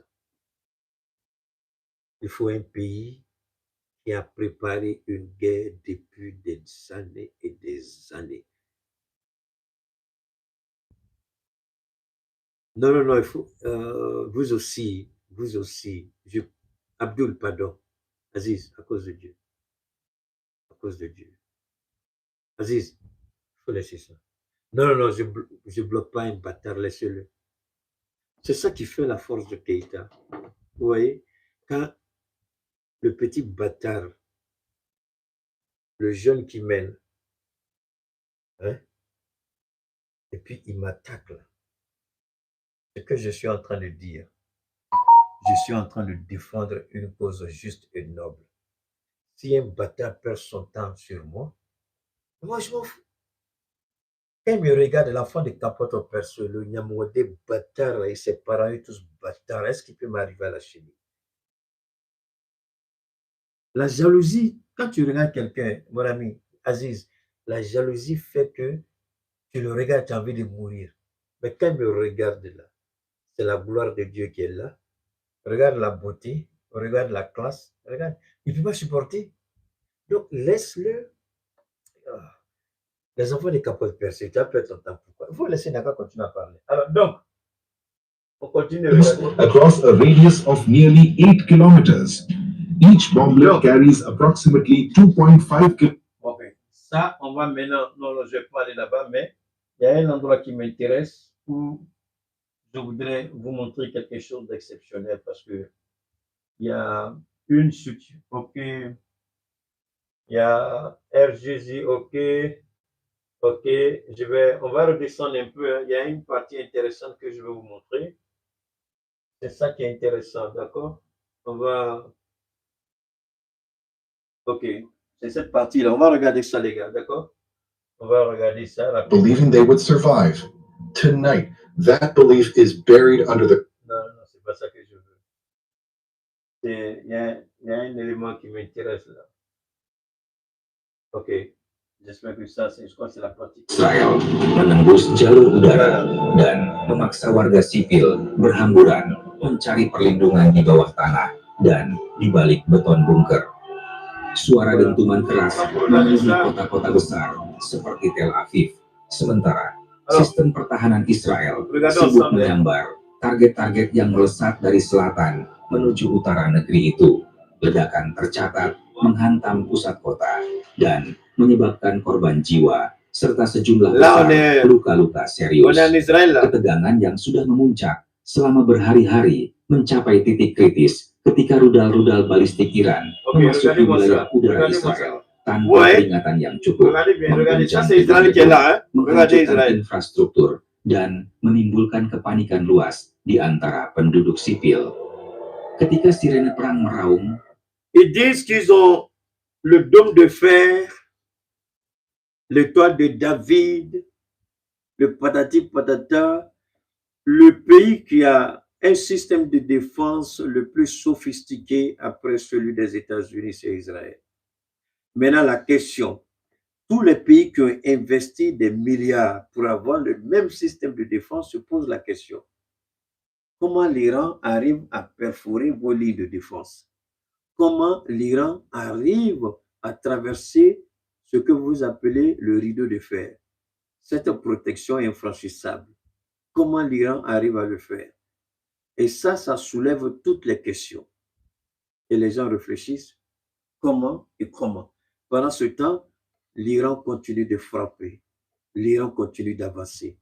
Parce que ce qui est fondamental, ce qui est important et ce que nous devons retenir, la grandeur d'une nation, ce n'est pas un idiot de président tel que Ouattara, un raté de président tel que Ouattara, mais c'est de donner la force aux institutions pour que les institutions puissent survivre après ta petite vie éphémère. Et l'Iran a compris. Le monde occidental prétend nous enseigner la démocratie et les valeurs institutionnelles. Mais pourtant, ils ne respectent pas cette démocratie. Sinon, ils auraient dû passer par cette démocratie les normes pour faire comprendre leur position. Mais ils ont dit la paix par la force, obliger l'Iran par tous les moyens, par les moyens militaires. Alors que l'histoire de l'humanité nous a enseigné que la force n'a jamais résolu une situation. Et l'Iran qui connaît leurs pensées, l'Iran qui connaît leur idéologie, leur conception, leur façon de voir les choses, l'Iran s'est dit, il faut que je sois prêt. Il faut que militairement je sois prêt.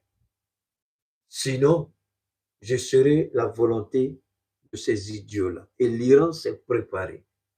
L'Iran a développé sa propre technologie militaire. L'Iran s'est organisé.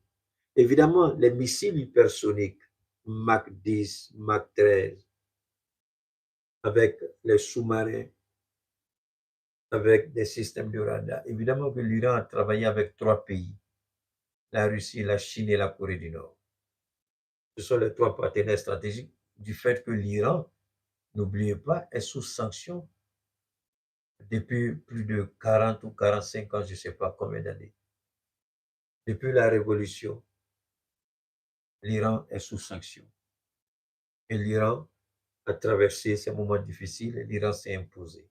Aujourd'hui, la technologie iranienne, après cette guerre, croyez-moi ou ne me croyez pas, après cette guerre, l'Iran va recevoir beaucoup de contrats. L'Iran va avoir beaucoup de contrats. Pourquoi?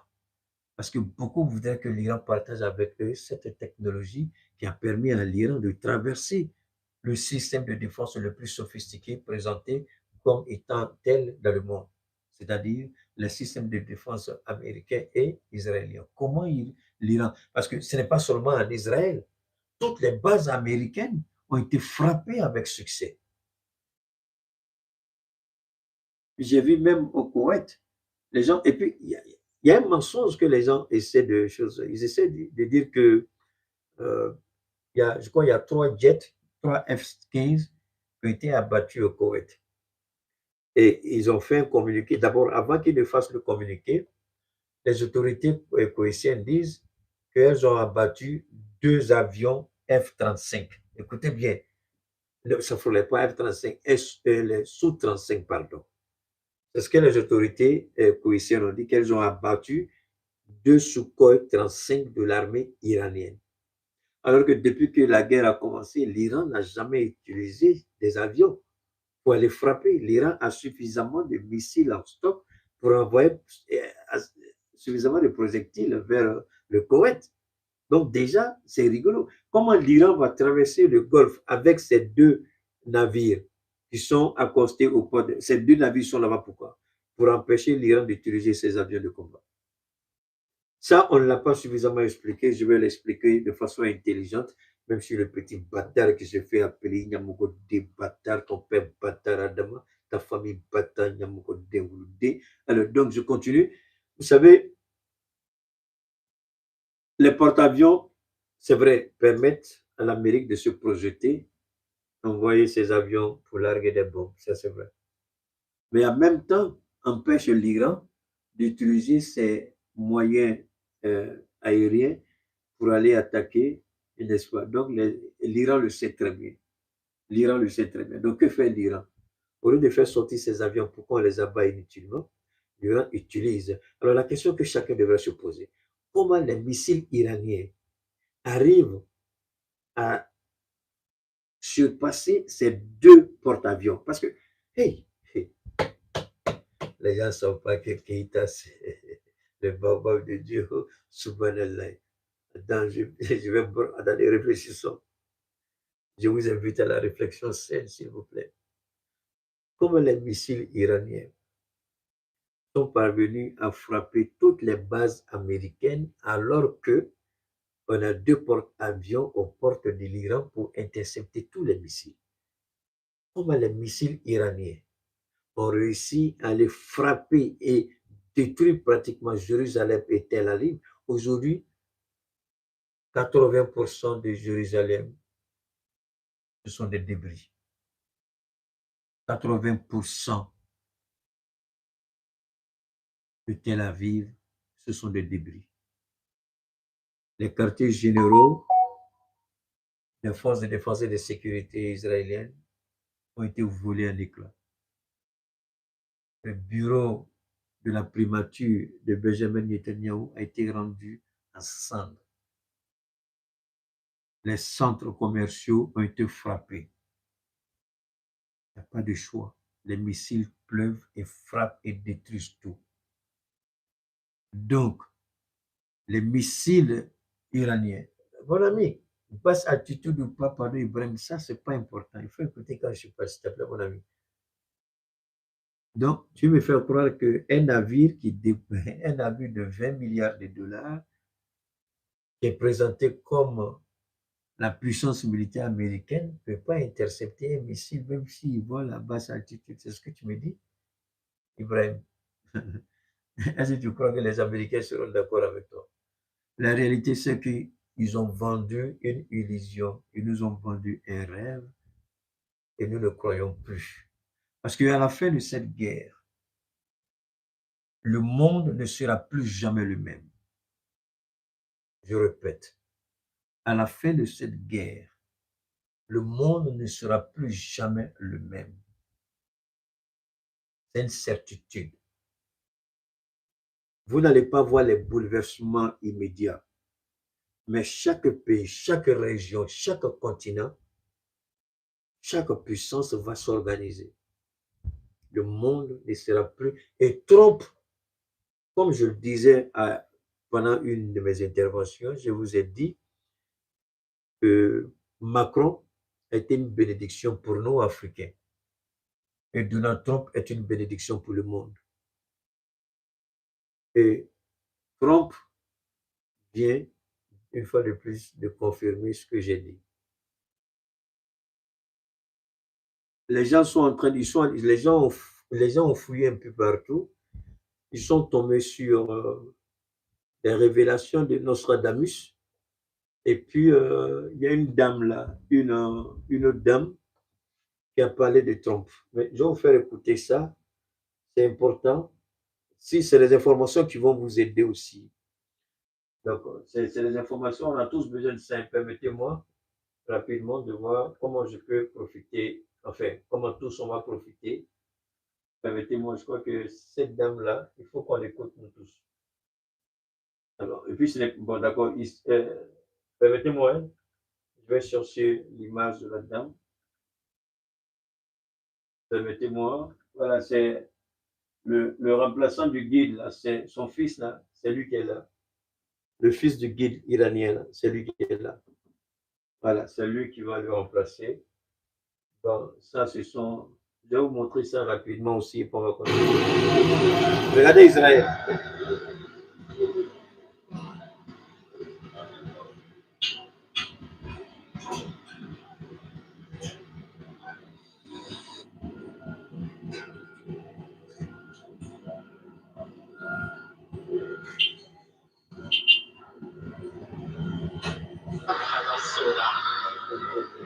Bon, regardez, hein, ça c'est Israël. Bon. Ça, l'Iran, ça aussi c'est, je voudrais vous, ça aussi, regardez, ça aussi c'est bon. Voilà. I'm here in Beth Shemesh. This car you're just seeing. Regardez cette vilaine israélienne, cette stupide, avec sa gueule, on dirait guenol. Maintenant, il goûte au nectar de la vengeance. Il goûte aux fruits amers de la vengeance. C'est-à-dire, écoutez. One that was hit when the Iranian missile hit around mid-afternoon, around 1:45 this afternoon. Just one of many. It hit a neighborhood, a synagogue, a public bomb shelter, and a number of apartment buildings. So far, they're saying 9 people are dead, and unfortunately, they're still looking for those that are missing. We're going to show you more of the destruction here. It's from the top side, not the street. Ils n'avaient jamais vu ça avant. Les Israéliens, avec le rêve qu'on leur a vendu, n'ont jamais imaginé que l'Iran serait capable de faire de Tel Aviv et de Jérusalem, Liban bis, Palestine bis. Maintenant, ils comprennent ce que vivent les Palestiniens et les Libanais, qui n'ont pas d'armée, mais que Israël n'hésite pas à utiliser ses chars, ses bombes, ses avions pour les attaquer. Voilà maintenant que Israël a rencontré son ami garçon. Et quelque chose, beaucoup sont traumatisés parce qu'ils n'ont jamais pensé que de leur vivant, ils pouvaient vivre ça. Tellement on leur a vanté les mérites de ce système de défense. Je pense qu'après ça, Benjamin va réfléchir 2 fois avant de désormais vouloir attaquer l'Iran. Les Américains vont réfléchir 2 fois désormais avant de vouloir attaquer l'Iran. Quand vous ne connaissez pas quelqu'un, vous dites « hey ». Mais quand vous connaissez la personne, vous l'appelez par son nom. Quand vous regardez ça, vous dites « donc ça fait mal ». Et le peuple palestinien aujourd'hui danse, jubile. Et les Palestiniens disent « même si je meurs aujourd'hui, Dieu merci, j'ai vu le début de la vengeance ». Ils ne savaient pas que l'Iran attendait l'opportunité pour régler le compte d'Israël. Par rapport à la Palestine, à la Syrie, à l'Irak même si, et surtout aussi au Liban. Le Yémen, bien entendu. L'Iran attendait le plateau d'or que allait lui offrir Israël, c'est-à-dire l'opportunité de laver copieusement Israël. Je vous ai dit, ne soyez pas complexés. Le complexe d'infériorité, c'est ce que le petit blanc a utilisé contre nous. Ils nous ont fait croire qu'ils sont tellement puissants, ils nous ont fait baver, ils nous ont fait croire aux valeurs auxquelles eux-mêmes ils ne croient pas. Et le complexe s'est installé en nous. Quand ils racontent leur vie tout de suite, oui patron, oui monsieur, et on est là, des bénis oui, des bénis non. L'Iran dit non. Voilà pourquoi je vous ai dit, le monde, arrête de m'emmerder avec hey, ça il faut arrêter ça, pardon. J'ai fait mon direct, tu poses des questions, je ne te réponds pas, tu continues, tu m'énerves, je te bannis. C'est quoi? Regarde-moi lui ça. Donne-moi une seconde, je vais mettre, ce gars va sortir de mon direct. Donne-moi une seconde. Il faut aller faire ça ailleurs. C'est quel bêtise ça. Alors donc, je vous ai dit, ne soyez pas complexés. Et moi, Keïta, je ne suis jamais complexé. À part Dieu, je ne vois pas quel homme sur la terre des hommes devant qui je peux être complexé. Je peux te respecter. Si tu crois que c'est un complexe, c'est que tu es plus bête que je le crois. Ne soyez jamais complexés. Soyez fiers de celui que vous êtes. Soyez fiers de qui vous êtes. Israël et les États-Unis ont cru que les 2 forces conjointes allaient créer ce que j'appelle le complexe psycho-morali-politico. Hey, ça n'existe pas, n'allez pas chercher. Ça n'existe pas. J'ai créé ça. Le complexe psycho-moralité-politico. Ça veut dire une subordination psychologique qui fait de nous-mêmes volontairement des sujets assujettis à la volonté de l'autre. Dès qu'on le voit, on a peur. Donc, il sort le bâton, on fuit. L'Iran a dit, sors ton bâton le plus gros, je sors mon bâton le plus gros. Tant que je ne meurs pas, je prends les coups, je rends pour moi. Et nous devons être fiers de l'Iran. Ils perdent, il y a des gens qui meurent. Mais si c'est le prix que l'Iran doit payer pour sa liberté, et l'Iran a dit, après cette guerre, soit on est libre définitivement, soit on disparaît définitivement. Ça veut dire ce que ça veut dire. L'Iran n'est pas prêt à négocier. l'Iran dit, je veux être tranquille. Mais pendant ce temps, l'Iran va continuer à enrichir son uranium. L'Iran, à la fin de cette guerre, l'Iran va dire, j'ai la bombe nucléaire. Et l'Iran va faire le test. Je crois que c'est après ça que l'Iran sera tranquille. Pendant cette guerre, l'Iran va fabriquer sa bombe. Pendant cette guerre, l'Iran va enrichir son uranium. Pendant cette guerre, l'Iran va tester sa capacité à cette bombe qu'elle leur a mise au point.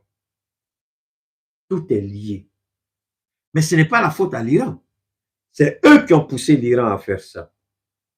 Pourquoi Kim Jong-un est tranquille? Parce qu'ils savent qu'il a la bombe, la bombe sale. Alors, maintenant, je vais vous amener ici. Il y a un élément que je souhaiterais partager avec vous. J'espère pouvoir le faire parce que c'est tellement, j'espère, si je ne trouve pas, c'est pas grave, on va laisser tomber. Mais j'aurais bien voulu quand même que vous puissiez voir et écouter ça. Que c'est quelque chose qui m'a marqué et je me suis dit que, pourquoi? Parce que la partie, elle parle, ce que je vais vous faire voir, c'est un élément, donne-moi une seconde, ok, ce n'est pas là. Donne-moi une seconde, je vais revenir encore en arrière. Donne-moi une seconde, hein, je vais rapidement voir. Ok, la première partie, c'est ici. Ok, je viens là. Ça, c'est la première partie. Vous allez écoutons ça. All right, guys, we've got yet another heavy hitter guest and first-time guest on the show. Professor Zhang, he is the star of the popular YouTube channel Predictive History. He uses game theory to analyze past, current, and he predicts future. Ce monsieur, il a fait une prédiction en 2025. Non, je crois 2024 ou 2023. Il a fait une prédiction. C'est pourquoi la dame l'a invité sur son plateau. On ne va pas tout écouter, on va juste écouter sa prédiction et puis je vous amène à un autre niveau. On va écouter. Geopolitical events, and he joins us now. Professor, great to have you. Good to see you, sir. Thanks for inviting me. Yeah, of course. So, for people who aren't familiar with your work, I wanted to show folks that back in 2024, voilà, you made 3 big predictions. 1, that Trump would win. 2, that he would start a war with Iran. And 3, that the U.S. would lose that war. Let's take a listen to that. Okay, in this past semester, I'm making 3 big predictions, right? Ça, c'est en 2024. Il a fait une prédiction. 1, Trump va gagner les élections. 2, Trump va faire la guerre avec l'Iran. 3, Trump va perdre la guerre avec l'Iran. Ce sont les 3 prédictions qu'il a faites et c'est à cause de ça que la dame l'a invité. Donc, on va écouter ça et puis je vous ramène à une autre personne. First is that Trump will win in November. Second is that the United States will go to war against Iran. And the third big prediction is that the United States will lose this war, which will forever change the global order. Okay. So obviously that last one is. Il dit cette défaite face à l'Iran va changer la face du monde. Le monde va changer. Et ce n'est pas seulement la seule personne. Nostradamus que vous connaissez, et il y a une autre dame aussi qui a fait des prédictions. Tous sont arrivés à la même conclusion. L'arrogance de Trump et les Américains doivent accepter de se regarder en face, surtout le monde occidental, et puis arrêter de faire ce qu'ils font. Aujourd'hui, la réalité, elle est toute simple. Tous les pays ont le droit souverain de se défendre. Israël ne peut pas imposer sa volonté à l'Iran.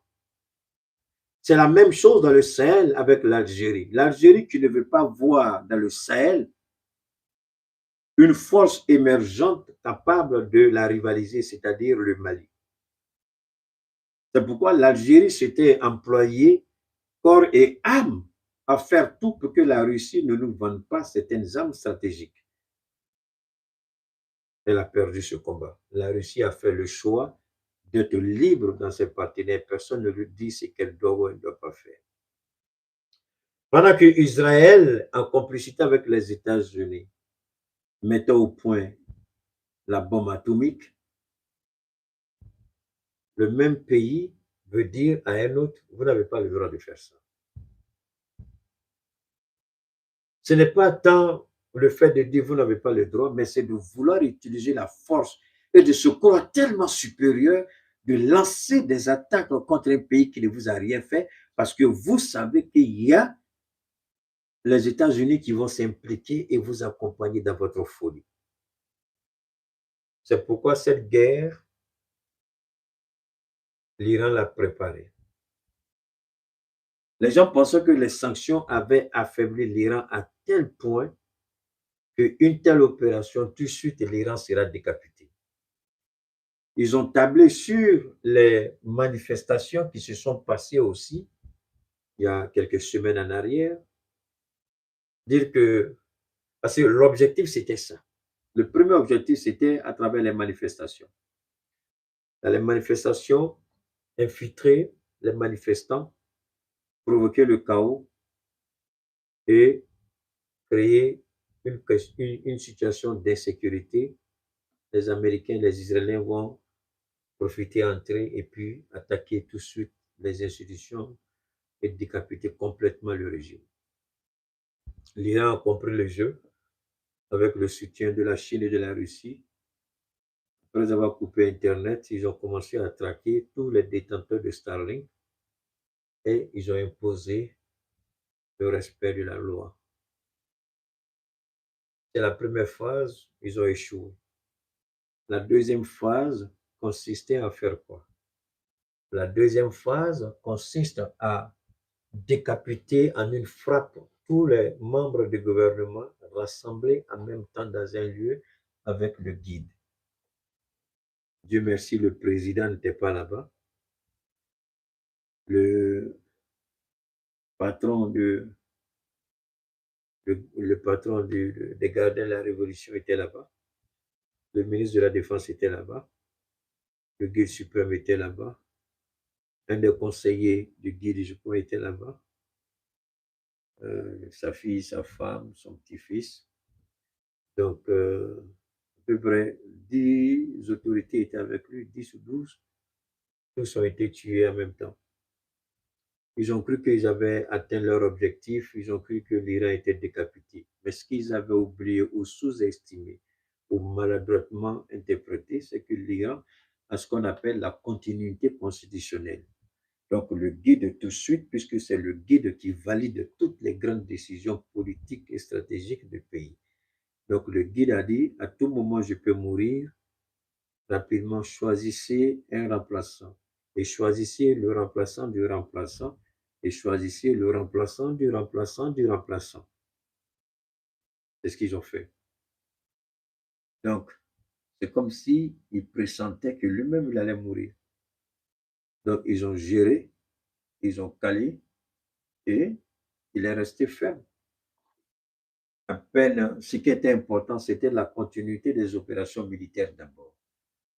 Donc, comme le patron des gardiens de la Révolution a été tué en même temps que le guide, automatiquement, il fallait nommer rapidement.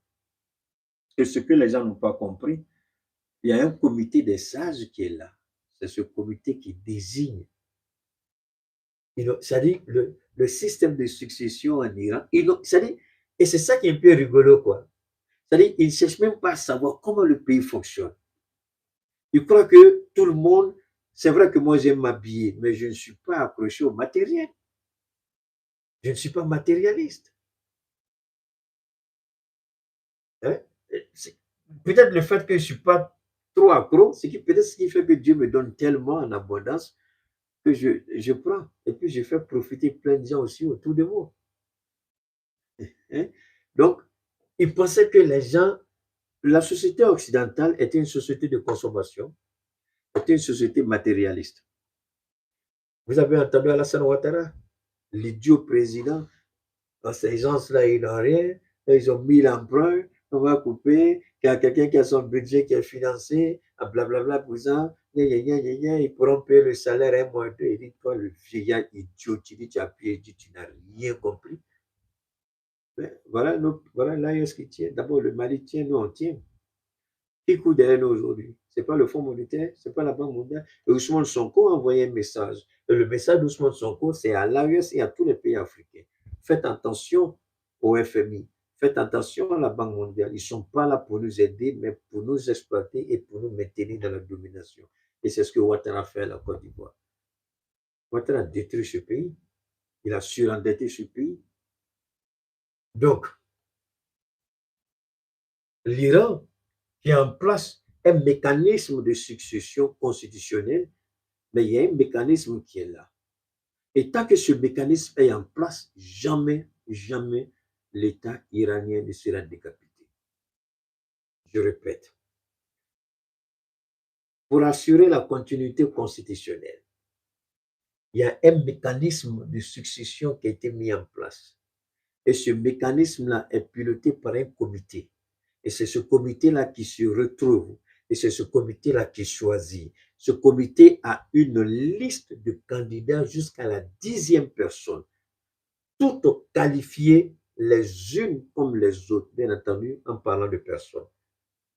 Donc, et on ne te choisit pas comme ça. On te choisit parce qu'on a vu ton engagement et ton patriotisme, ton amour, ta détermination à donner ta vie pour l'Iran. Donc, toutes les personnes qui sont sur la liste, ils ont une liste. C'est le comité là seul qui a cette liste. Et c'est le comité seul qui décide. Et c'est le comité là qui fait en sorte que la succession continue. Alors, quand vous vous asseyez chez vous, vous larguez des bombes, on a décapité, et puis Trump, il ment ce gars-là, il n'a même pas honte à son âge. Oui, le pouvoir qui est en place veut négocier avec moi. Depuis quand? On veut négocier avec eux, ils sont en train de tuer les Américains. Ils veulent négocier avec eux, ils larguent des bombes sur les bases. Et puis, il n'a même pas honte quand ils disent. Moi, je regarde Trump souvent, je suis dépassé, quoi. Mais les gens même qui sont devant lui ne peuvent pas. Mais tu lui veux négocier avec toi, pourtant il continue de tuer les Américains. Sur quelle base vous allez négocier? Les gens, ils ont été clairs. Ils ont traversé une ligne rouge. Ils n'auraient jamais dû s'attaquer à notre guide. Ils vont le payer. On va les poignarder plein dans le cœur. Et pour poignarder l'Amérique, vous n'avez pas besoin d'aller aux États-Unis pour poignarder l'Amérique. Et c'est ça que l'Iran a compris. L'Iran sait qu'elle peut affaiblir l'Amérique de l'extérieur. En faisant quoi? En s'attaquant aux partenaires clés des États-Unis. L'Amérique consomme, l'Amérique est gros consommateur de carburant, d'énergie. Et elle n'en a pas suffisamment pour son propre marché. Perturber le marché des partenaires américains, vous perturbez l'économie américaine tout de suite. Mais pour que l'Iran prenne cette décision, il a fallu des stratèges tels que la Chine, tels que la Russie.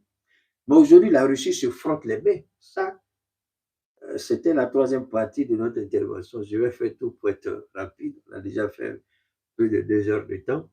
Alors, la Russie se frotte les mains. Pourquoi? Parce que le détroit d'Ormuz a été fermé. Donc, si c'est fermé, le seul pays qui peut désormais fournir en énergie suffisante, gaz liquéfié, c'est pas ça? Gaz liquéfié, c'est ça, non? Gaz naturel liquéfié, d'accord.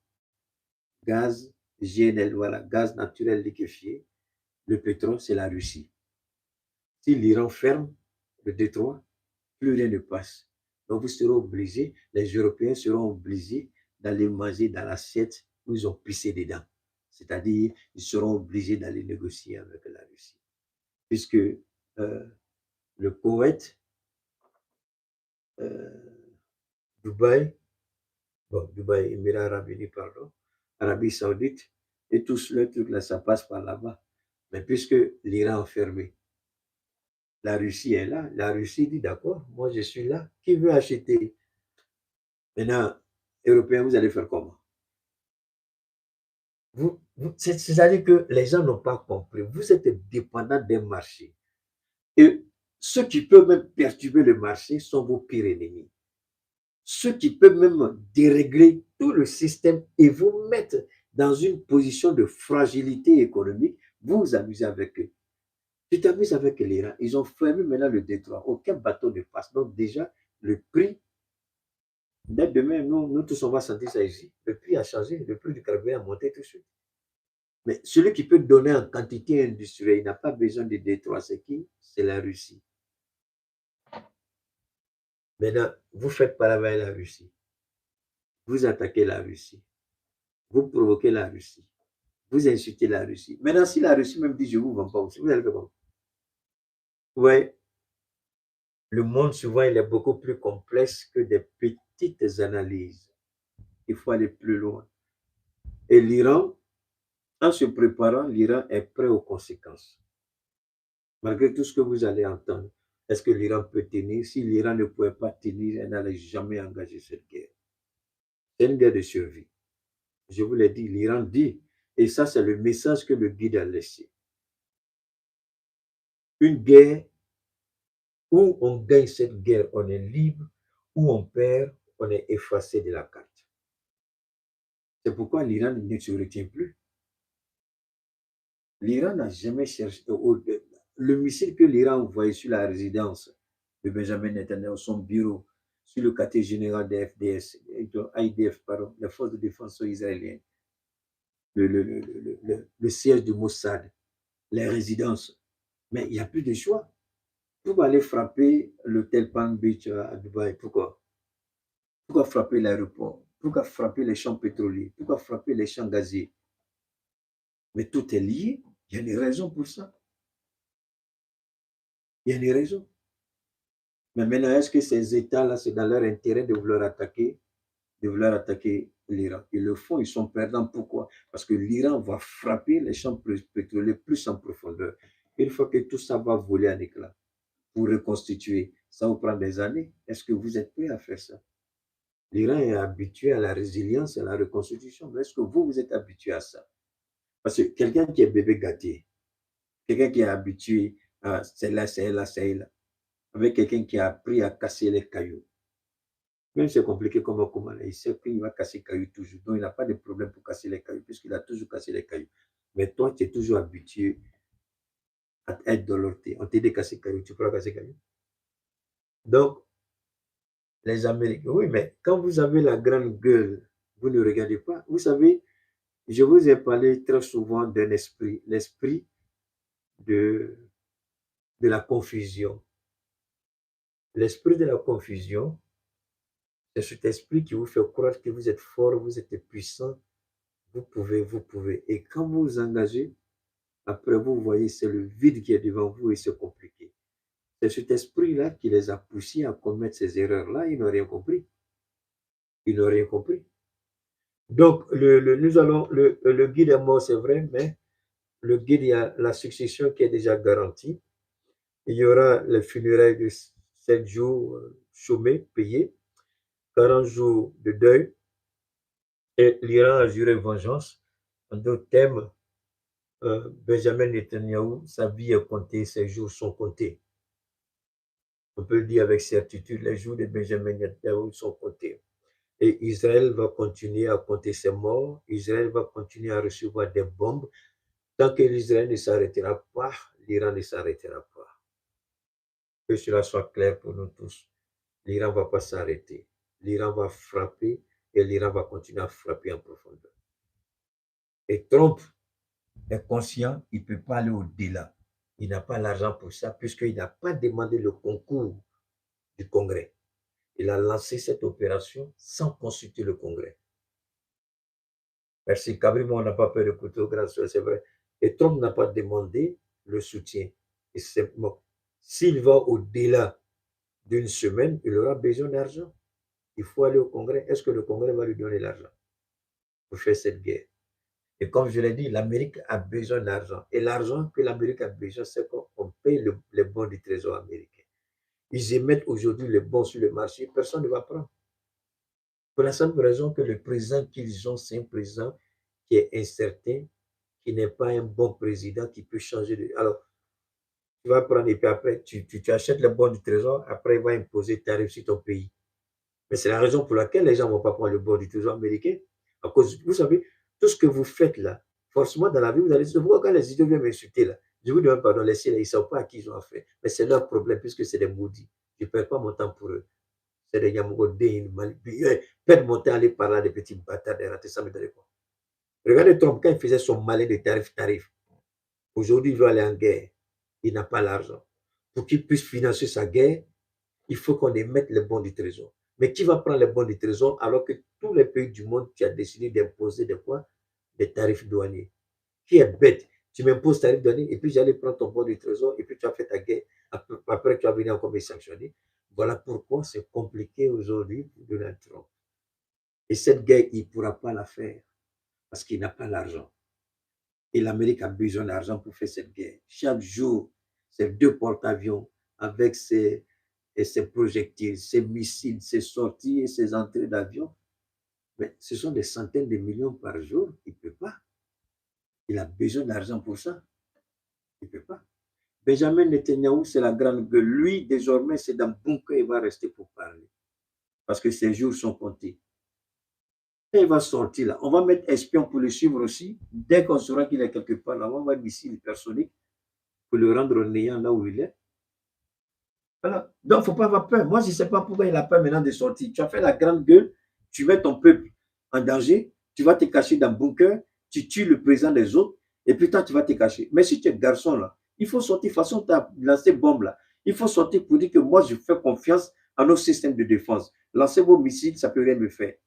Mais toi, tu ne montres même pas la confiance, tu ne mets même pas la voix à ton peuple. C'est-à-dire que tu demandes au peuple maintenant, ce qui est grave, là où les peuples vont, où les gens vont se cacher maintenant, là, dans les, comment vous appelez ça? Enfin, c'est des bunkers, mais en réalité, ce n'est pas ça. Les immeubles, là, quand on les parkings souterrains, là, et les bombes iraniennes maintenant là, arrivent à rentrer là-bas. Quand l'Iran envoie, parce que ce n'est pas les drones maintenant, hein, les bombes que l'Iran envoie là. Pardon, excusez-moi. Les bombes de l'Iran maintenant entrent jusque ça pénètre. Je n'ai pas envie de montrer ça, c'est pas joli parce qu'il y a des enfants qui. Les images ne sont pas soutenables, je ne vais pas vous présenter, mais les bombes là arrivent à maintenant. Donc, il n'y a même plus un endroit où il faut aller se cacher. Il n'y a plus un endroit où il faut aller se cacher. Alors, ce qu'il faut retenir, c'est simple. Ils ont commencé une guerre, elle va se poursuivre. Et nous allons suivre l'évolution de cette guerre et vous faire un compte rendu fidèlement aussi, vraiment, je ne sais pas comment le dire, mais faire en sorte de vous faire un retour vraiment de façon fidèle en fonction de l'évolution de la situation. Évidemment, nous n'allons pas oublier ce qui se passe chez nous ici parce que nous regardons de près, parce que cette situation nous concerne. Nous nous apprêtons aussi parce que la résilience de l'Iran, la technique de l'Iran, c'est les techniques que nous allons enseigner ici dans nos écoles de guerre. Comment l'Iran est arrivé à mettre en échec la puissance militaire, considérée comme la première puissance militaire au monde. Et nous, ça peut nous servir. Voilà, ça peut nous servir. Donc, nous regardons de près cette situation. Nous nous inspirons. Nous articulons notre système de défense autour de cela. Alors, comme je le dis, je demande aux terroristes, désormais, là, ce n'est plus pour vous. Hein? Vous avez travaillé. On a tué le guide suprême. Si vraiment c'est à cause de l'islam que vous battez là, si vous dites que c'est vraiment djihad là, l'Iran vous invite à le rejoindre pour mener cette guerre face à Israël et aux États-Unis. Allez en Europe, retournez les armes qui vous ont données contre nous là. Retournez ces armes contre la France et tous ceux qui vous soutiennent. Allez faire cette guerre parce que l'Iran vous appelle. Nous, on est déjà musulmans, vous n'avez pas besoin de nous ici. Donc, à tous les terroristes qui sont dans le Sahel, moi, je vous donne un travail. Oui, mais Keïta dit qu'il donne travail aux terroristes dans le Sahel. Il leur demande d'aller se battre en Iran. Hein? Il leur demande d'aller se battre en Iran aux côtés de la garde révolutionnaire de l'Iran. Alors, merci infiniment à toutes et à tous. On reviendra encore avec de nouvelles informations, Inch'Allah, si Dieu le veut. On garde le contact. Comme je l'ai dit tout à l'heure, dès que je finis, je vais envoyer les images de ceux qui ont déjà confirmé leur commande. Je vais vous envoyer les images. Et soyez patients quand on vous envoie les images. La procédure de livraison peut prendre un temps. Comme je l'ai dit, il y a des possibilités de faire des livraisons express. Mais tous ceux qui ont payé ont préféré des livraisons standards, donc ça va prendre un léger temps. Je vous en prie, soyez patients. À côté de cela, bon, ben d'accord, on va revenir sur Allah. Comme on a été trop long, on va revenir sur l'efficacité de nos produits, mais pas dans ce direct. Hein. Voilà, on va le faire au prochain direct, on va le présenter et voir si vous êtes intéressé, on va voir dans quelle mesure on peut collaborer. D'ici là, portez-vous bien et que Dieu vous accorde la baraka pour terminer ce mois de jeûne. Ceux qui sont à l'extérieur, que Dieu veille sur vous. Je n'oublie pas ma soeur Christine, Anna, et bien entendu, puis Clemcia, sans oublier Abou Diakité. À tous, hein, je ne lis pas les messages au niveau de YouTube, c'est vrai. Mais ici, merci beaucoup, Sungalo, César Traoré, merci infiniment. On garde le contact et à très bientôt. Merci à toutes et à tous.